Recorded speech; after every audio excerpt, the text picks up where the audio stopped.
Each of us exists as a range of consciousness, a spectrum of consciousness. And we have available to us the possibility at any moment of attuning to a higher level of that spectrum, a higher wavelength, to tune in to the highest possible selfhood.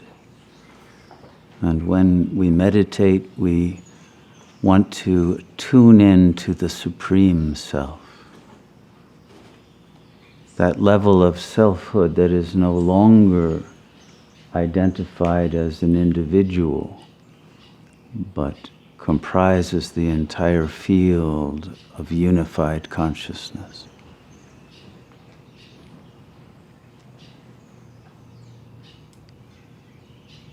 We have been living through a historic period, which is known in India as Kali Yuga, in which the lowest level of that spectrum became dominant, the ego level of consciousness.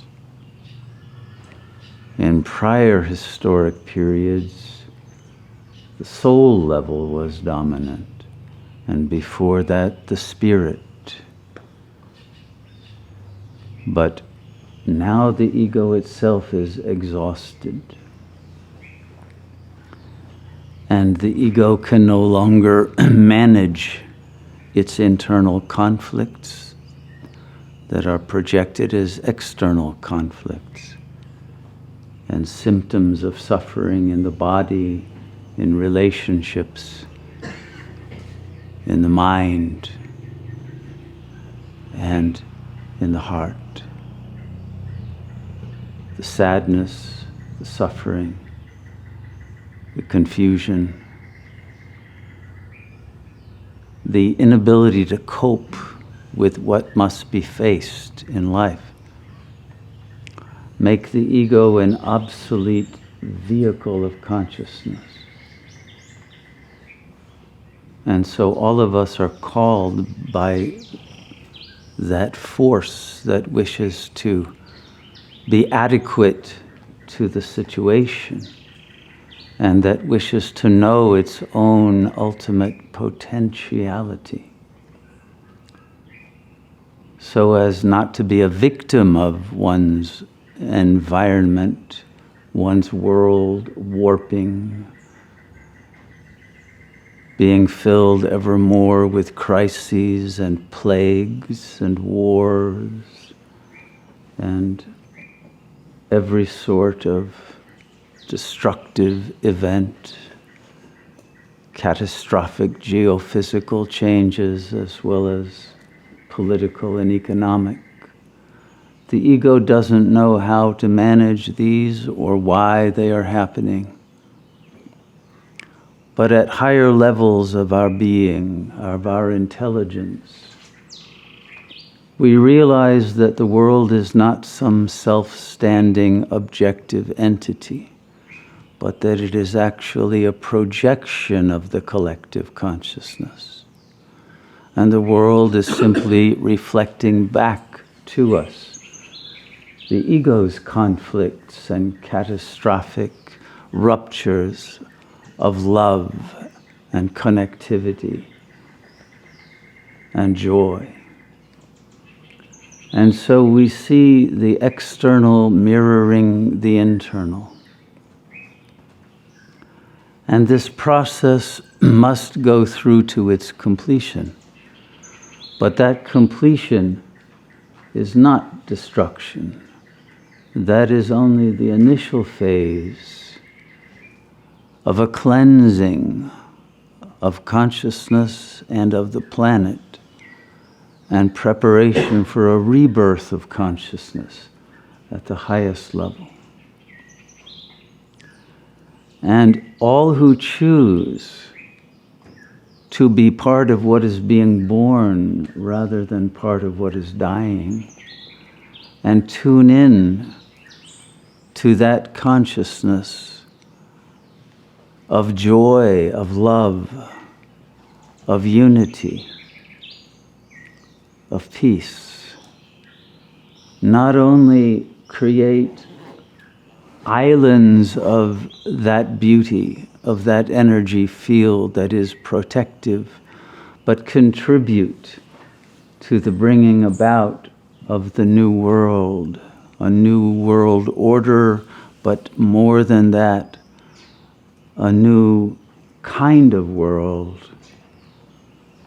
that is a paradise in which again nature can flourish and consciousness can establish societies that are divine and that are based on wisdom and love. And once cleansed of the karma of the ego, life will again be beautiful for everyone. We are not condemned to live in an oppressive world. And in fact, the benevolent power of that supreme consciousness is not allowing the suffering of the billions of souls, human, animal, nature itself, Gaia, the planetary consciousness, to continue to suffer.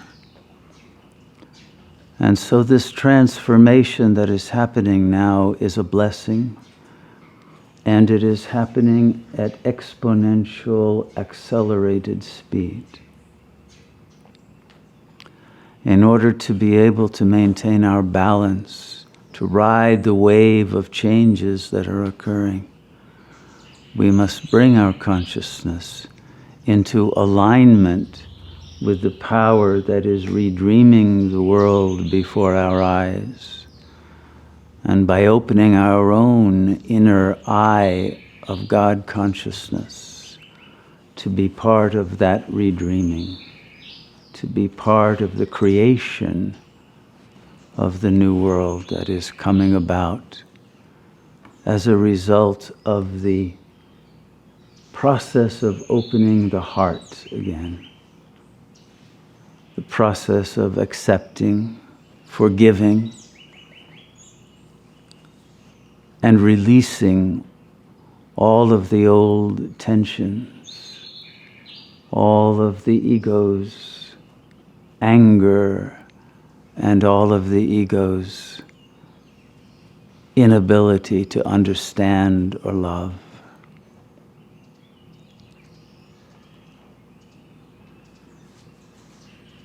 It's through the meditative process of the change of our vibrational frequency to accord with that power that is bringing about this great planetary change that enables us to abide as blissful nodes of consciousness that are able to bring healing and peace to others who are confused and anxious because of all of these rapid changes that seem to be causing devastation. And by being able to understand and realize from that level of consciousness that is deathless and fearless,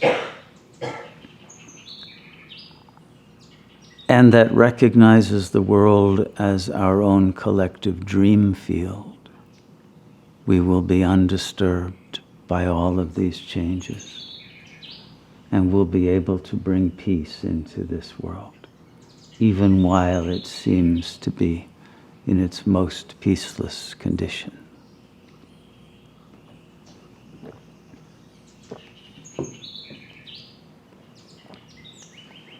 The intelligence behind this change and the goodness, the benevolence that motivates all that occurs, even in those darkest hours when it seems that evil is dominant. All of that is part of the delusion of the ego itself. And once one is free of that delusional level of consciousness, the truth of what is happening, the truth of that eternal process, of the unfoldment of truth and of goodness, that will return the world to balance, will enable one to have the faith and the wisdom to navigate one's way through these times of tribulation and through the apocalyptic events that we face, and go through that singularity that will result in a rebirth of our cosmos in a state of joy, without having any doubts or fears as we go through this immense metamorphosis that we are designed specifically by God to participate in, to enjoy, and to flourish throughout all of these changes. But to do that, we must be united with the source that is bringing all of this creation, destruction, transformation, revelation into effect. It is important not to resist. It is important not to be taken over by fear. It is important to be able to be a vehicle of that supreme power that is bringing love back into its dominant position as the guiding force of the world. And so the more that we surrender the ego to that higher consciousness and become saturated with its energies, its information, its frame of reference, and its power of redreaming, we will find that we remain safe and we remain indelibly united with that eternal flame, that eternal life that enables our consciousness to sustain its continuity and to develop its latent powers in a way that enables us to function as spiritual warriors and bring about the victory of the goodness and the love and the light through our own having become completely purified and filled with that light and love.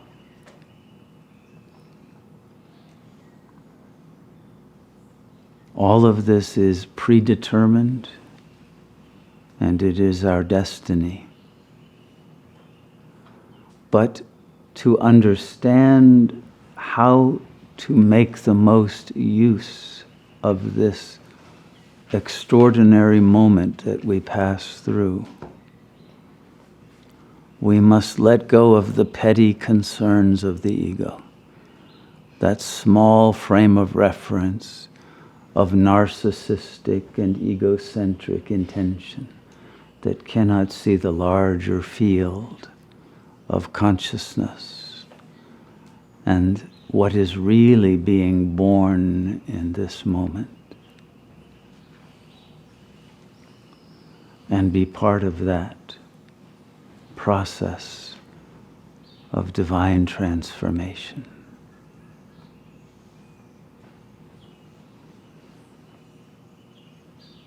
Each awakened being has an important role to play an indispensable role. But to play that role, we must stop playing the role of the ego. We must stop running away from the self. We must stop living in private fantasies. We must come to inhabit the mind of God, that this world is, and be able to read the language of God in every moment and event of the world, and in our dreams, and in the signs that we are given, and in all of the shifts of states of consciousness that we go through as if in an infinite kaleidoscope.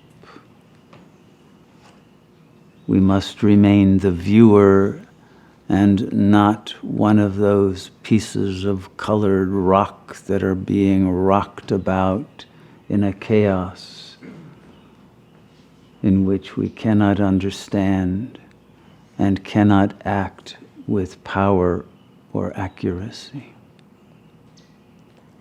We must shift our attention permanently to that level of the self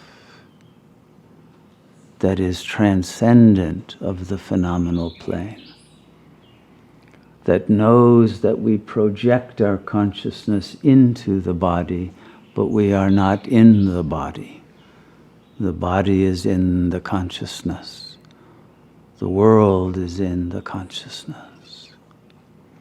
And that all-embracing, all-pervasive consciousness, in which we are all one rather than separate beings.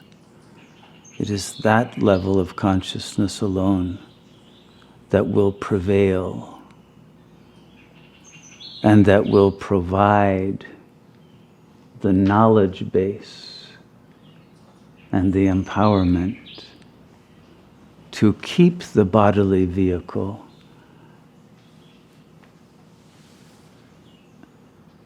and all of those who participate in that vibrational frequency and energy field of love and goodness and light to move through this time in a state of grace.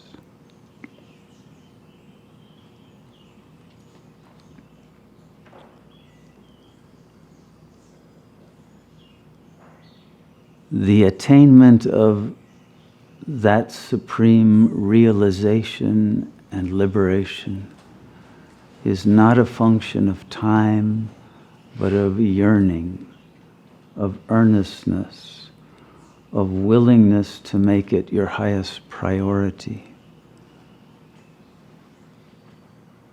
of willingness to focus, surrender,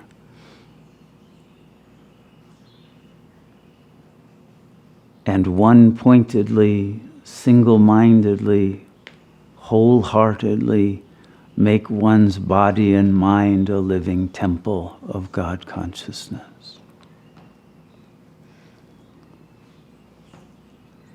It is this great work, this alchemical transformation,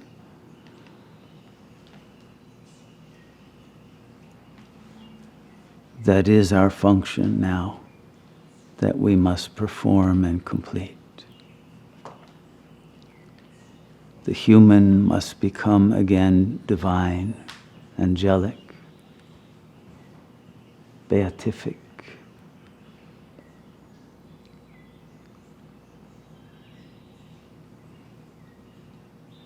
So that we can eliminate all fear and hatred and conflict from the world.